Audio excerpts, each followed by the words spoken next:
teman-teman YouTube, salam rukun. Terima kasih sudah menyempatkan waktu untuk mampir ke video saya kali ini. Nah, di konten kali ini saya bakalan sedikit mengulas tentang teologi teknologi. Nah, ini tuh berdasarkan apa? Berdasarkan pertemuan-pertemuan saya dan teman-teman dan dosen dalam mata kuliah agama, masyarakat, dan iptek. So, topik besarnya adalah itu, teologi teknologi. Nah, subtopiknya saya bakalan ngambil bersekutu dalam dunia virtual.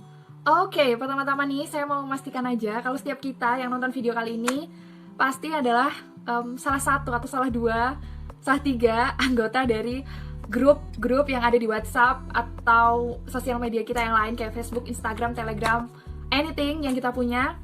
Dan ini sebenarnya saya mau kasih tahu teman-teman kalau grup-grup itu sebenarnya adalah wujud nyata dari yang namanya virtual community. Oke, pertama-tama saya bakal ngasih tahu nih ke teman-teman semua tentang konsep dasarnya dari virtual community. Jadi komunitas virtual ini menurut Susan George, ini seorang penulis perempuan, dia bilang dalam bukunya yang berjudul Religion and Technology in 21st Century, Faith in e-World. Di chapternya yang 8, jangan takut kalau seandainya nggak ngerti sama apa yang saya omongin. Saya taruh buku ini, linknya di description box supaya nanti teman-teman bisa ikutan baca.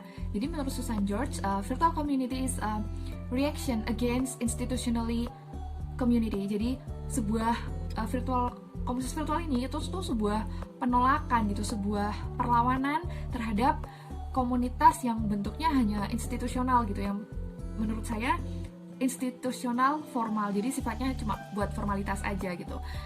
Nah, kenapa Susan George bilang seperti itu gitu? Menurut analisis saya juga, di komunitas virtual kita bahkan gak cuman sharing about our common interest gitu, gak cuman sharing hal-hal yang sama tertarik gitu, kita tertarik sama satu hal yang sama gitu, gak cuman itu, but kita juga sharing soal ide, kita sharing soal pengalaman kita sharing soal ideologi kita. Jadi bahkan nih di Yes He Is kita bisa loh sharing perasaan kita gitu, yang which is itu benar-benar private gitu untuk beberapa orang, dan ini yang mungkin tidak bisa didapatkan di real community. So that's why Susan George ini pakai kata-kata against, rejection gitu, penolakan atau perlawanan gitu. Nah, dari sini akhirnya ada survei nih teman-teman yang dilakukan oleh Kominfo. Ini dilansir dari sebuah jurnal yang diterbitkan oleh Winsuka Yogyakarta pada tahun 2013. Itu Kominfo sempat melakukan survei kepada masyarakat Indonesia dan ditemukan bahwa 63 juta warga Indonesia itu sudah menggunakan internet, dan 95% dari 63 juta orang ini ternyata mereka menggunakan internet buat update sosial media. Jadi ya udah, kita sudah benar-benar masuk ke dalam dunia virtual, ke dalam komunitas virtual.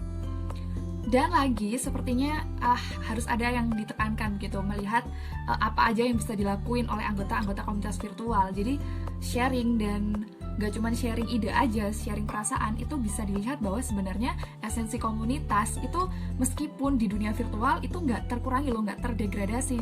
Malahan bagaimana ya, itu adalah warna baru dari berkomunitas. Menurut saya seperti itu. Nah, selanjutnya kita masuk ke konsepnya tentang komunitas Kristen. Ini Susan George bilang dalam bukunya, ada seorang tokoh bernama Stephen Clark. Jadi Stephen Clark ini bilang kalau komunitas Kristen itu dia punya yang namanya 3 ciri khas gitu. Yang pertama, brother, jadi bersaudara di dalam Tuhan. Sampai kita kan udah gak asing kan sama lagu yang dalam Yesus kita bersaudara. Nah, dari situ udah kelihatan banget gitu loh caranya orang Kristen tuh seperti apa, komunitas Kristen tuh seperti apa. Nah, yang selanjutnya itu fellowship, yang kedua tuh fellowship atau koinonia. Kemudian yang ketiga, the body of Christ. Jadi ini tuh berkaitan erat sama surat-surat yang ditulis oleh Paulus gitu, karena kita ini adalah badannya Tuhan, anggota tubuhnya Tuhan gitu.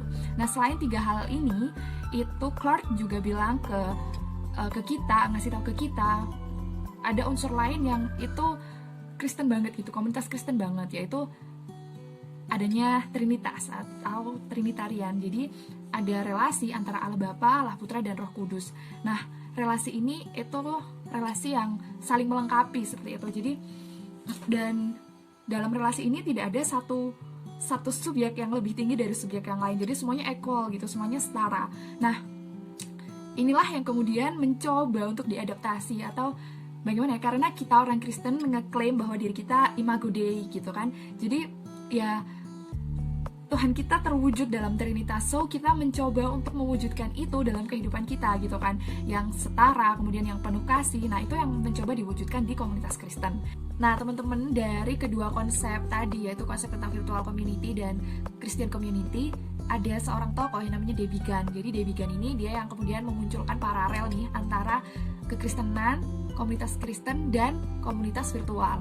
Jadi dia mengutarakan ada 6 model, dan saya bakalan nyebutin plus ngejelasin itu di description box karena berbenturan dengan waktu juga kalau saya ngomong di sini. So, dari paralel yang ditemukan oleh Debbie Gunn ini, inilah yang kemudian menjadi dasar bagaimana kita membangun sebuah teologi di era teknologi. Bagaimana kemudian kita harus bersekutu di dunia virtual. Bagaimana komunitas Kristen harus mempertahankan ciri khasnya tadi di dunia virtual. So, menurut saya, kita harus tahu diri gitu, teman-teman. Jadi kita harus tahu bahwa sebelum kita menjadi anggota dari virtual community, kita juga anggota dari real community. So, ketika kita di real community, kita ini adalah seorang individu yang kita punya value, kita punya nilai-nilai moral, kita punya etika, kita punya batas-batas yang selama ini udah kita hidupin di hidup kita yang real ini gitu.